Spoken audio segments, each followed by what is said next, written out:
All parties hope to start elections well. The result is a reflection of how things continue. For the LibDems, I have to say, credibility disappeared on Friday. The Independent reported late on Friday night that the government should run a permanent spending surplus. The Liberal Democrats have said in a bid to position themselves as the toughest party on public finances. Laying out the party's economic pitch in a speech in Leeds, Deputy Leader Ed Davey insisted the Conservatives and Labour were offering fantasies which would wreck the public finances.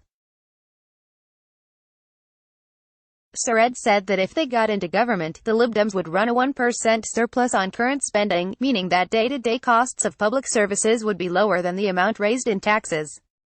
He claimed a Remain bonus would help shore up state finances. Borrowing would only be allowed to pay for capital investment projects judged by an independent watchdog to generate more money for the taxpayer than their initial cost. Let me summarize what this means. First, it means that the government will perpetually reduce the UK's money supply, because government spending creates that supply. That guarantees either vulnerability to commercial banks, who will have to lend more to make good this deficit and so make the economy more unstable at a time when we know private debt is already dangerously high, or it means there will be credit squeezes. Second, it means that the government will run perpetual austerity. That's the state we're in now, and since there are no serious LibDem proposals to alter the tax take in the country, barring a token 1p on income tax, that means this is the state we must stay in. This is the core of the plan, whatever Esselis said.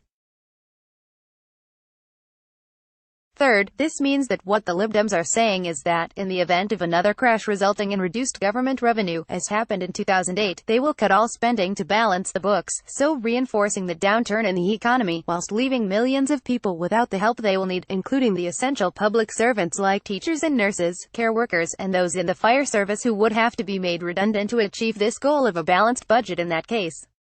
Fourth, it means that spending policies, like the Green New Deal, would have to pass commercial viability tests, no doubt enforced by an unaccountable, great and good, drawn from the ranks of commerce, because politicians like the LibDems clearly do not have any confidence in their own judgment, which begs the question as to why we should when they don't, when such a criteria would clearly not be fit for this purpose.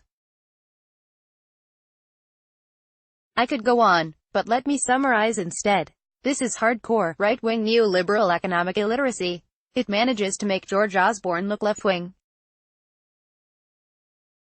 And it shows not the slightest understanding of economics, the role of government in society, or the nature of money in its relationship to tax. It's also callously indifferent to society, the role of government, all who work in it and all who are dependent upon it. For all those who had, like me, considered voting LibDem for tactical reasons, I do seriously wonder whether it might be time to think again. The idea that the LibDems should ever be trusted near government ever again does look to be in doubt once more.